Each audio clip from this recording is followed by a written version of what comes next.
Good morning, good morning, good morning. It's Friday, February 5th. It's about 5:55 a.m. on the West Coast, and let's go over some pre-market action here. We'll get right into AACG, which was a huge gainer yesterday. I didn't even see it in the afternoon when it ran all the way up to almost 20 bucks, but you see in the morning it had a big gain pre-market. It was on scanners I was looking at. There wasn't much news at the time for it, but obviously it got a lot of people's attention in the afternoon. So we'll see here. Let's go to the 5, it's probably easier to see. We get to pop in the morning and then kind of slow stair stepper down, right? Nice little weave, called a little downward wedge here, and then it bases off as $4, right? Low at 401, low at 403, so ton of support at 4, and then it just took off like a rocket at 10:30, going all the way up to 19.75, so 4 times your gain there. And then if you look at after hours, from the top yesterday afternoon, right, we're already down 50% there from the close, right? So 6% loss, so $6 loss, so about 40% down. I'd probably expect this to keep fading, probably have some sort of bounce off the open as people cover, but I think it's probably continue to fade. The hot play this morning, JG, Aurora Mobile. So they entered into a partnership with Kuaishou, who IPO'd yesterday on the Hong Kong market. Initial valued at like 5.4 billion, and the total value went up almost 160% to 200%, closed at 160, but it's over 200%. And it's the main competitor for TikTok's parent company, Douyin, over there for short live stream videos. So huge demand there, and this is great time news for this company. They probably had it planned out to go out that way, but you see, closed yesterday at 398, all the way up at 1140 right now, right before 6 a.m. More buyers are going to step in here at 6 a.m. with Robinhood getting online, but steady uptrend until 4 o'clock in the morning, when most brokerages allow you to trade, right? So that'd be 7 a.m. on the East Coast. So 2.5 hours of pre-market action, kind of just trade sideways, right? So you can call this a wedge, and then low volume candle breaks out of the wedge in the 1 minute. You look at the 5 minute over here, similar kind of pattern, right? So we kind of get this wedge, curls in here to the 22, finds some support, right? Low volume candles in the middle, and then takes off running, and just exaggerated here on the 15. If you look at the daily, we're well outside of its normal range. But news like this, with this company being hot, especially overseas, partnering with a company that's hot overseas, who knows how far it can run. So if we look at long term here, this goes back to 2018, so we got a high at 1172, so the high right now is 11.5, so we'll look to see if we can take that out, get new all-time highs for Aurora Mobile, JG. Then we'll get into the plays from yesterday and early this week. So SAVA still moving today. After hours yesterday kind of pinged this 52.6 area and got a little bounce, which if we get a little out here, you can see we had some support there from the pullback Tuesday afternoon. So we'll see if that holds. If not, I think this could settle all the way down into the mid 40s area, and I think that corresponds to with the daily 9. So right, this is at 42.94. By the time price starts moving today, it'll probably move up into the $45 area, just from the huge movement in the last 2 days.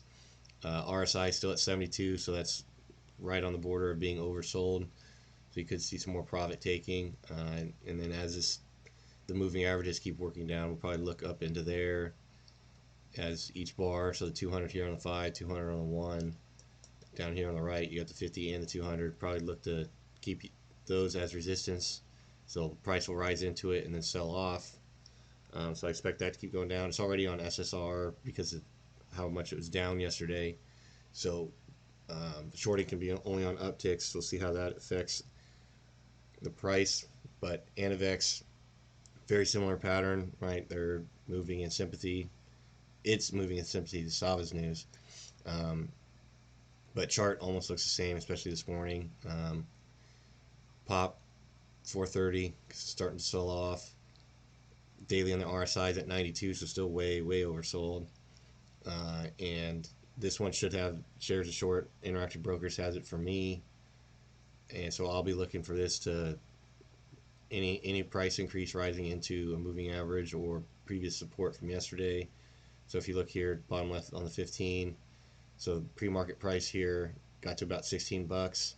Got this area above where price used as support yesterday, now acting as resistance. So we'll look for areas like that. You can go all the way back to pre-market there too. So 16 was pretty heavy. But I'll be looking to short this, fade it today, which shares available. And then let's go to Lizzie, which was the big gainer yesterday. So after hours continue to rise. Got a big push right to about 19, settled back into moving average, which is not uncommon, right? So really thin volume here. These blue bars represent volume on the chart.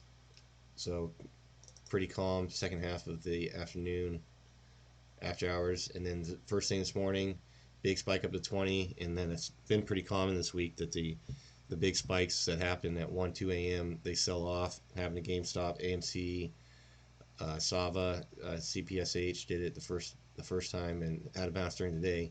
But so this has been selling off pretty hard pre-market. Continuing selling off right now, right at 6 o'clock as more volume came in. So we broke below the previous pre-market low. Now we're in the 1580s. So if we look across here on the 15 minutes, probably the easiest to see it. Kind of broke below the low bounce area from yesterday's aftermarkets. So we'll see where this ends up. Let's see if we can find some more support down here in the low 15s. Right, where there's quite a bit of volume from yesterday. Go to the daily, RSI is at 94, so way oversold, so not surprised to see this kind of selling off, profit taking happening. Another play today, MGNI, which is also Magnite, another pretty heavily shorted stock. They deal with some crypto plays. They just bought another company called SpotX. I just had this up. I think they bought them for like 1.2 billion or something like that.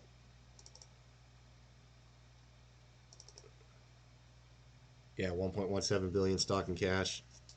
So it's heavily shorted. So this is probably an overreaction of shorts covering right away. But as you see on the right on the daily, since November, this thing's just been on a tear uptrend. You know, from the low like $10 area all the way up now to 45. Gets move up, pulls back moving averages, right? It's respect to this 22 area, even on high volume. Continued higher, so 57. This is looking like, I think it was all-time high when I checked earlier. Yep, so we're well above all-time highs now. So there's going to be some profit taking going on. Exhaustion risk, how high it goes, I don't know. Yesterday was already in the overbought area, but obviously the news is going to keep it running for a little while. So I mean, when you get in the scenario like this, I kind of look for like the 10s and the $5 areas to hold. So especially the 50 probably had some resistance around this $55 area. We might bounce right in between that until one side breaks, and we could take off pretty fast either way. Pinterest just up on earnings. A lot of the ones that are up on earnings today, or a lot of companies that are up are on earnings today. So Pinterest got a huge boost off its earnings, 78, 88 in after hours yesterday on the reaction, and then we're kind of trading sideways in a triangle. This, if you go back to previous earnings, right at the end of October, so you had a huge gap up and then sell off. So 50 all the way up to 68. So we'll look to see if something happened like that, as this is Pinterest's new all-time high here on the daily. So then just we'll quickly go to AMC and GameStop just to see them close out the week. I think the 15 shows are pretty good, kind of just fading. Got pop pre-market again right away, selling off. So see if this keeps dropping or whether or not we get some shorts covering on Friday. And GameStop shorts probably looking the exact same. Not as much as a sell-off, but yesterday hit below the $50 mark. So we'll see in all the dailies, moving averages turned over. So see if people cover or people are holding into Friday. Those people don't want to hold over the weekend. So that's all I got this morning. Let's have a great Friday, finish out the week, and then enjoy the weekend and the Super Bowl. Like, comment, subscribe. If you got anything for me, let me know in the comments, and I'll see you in the next one.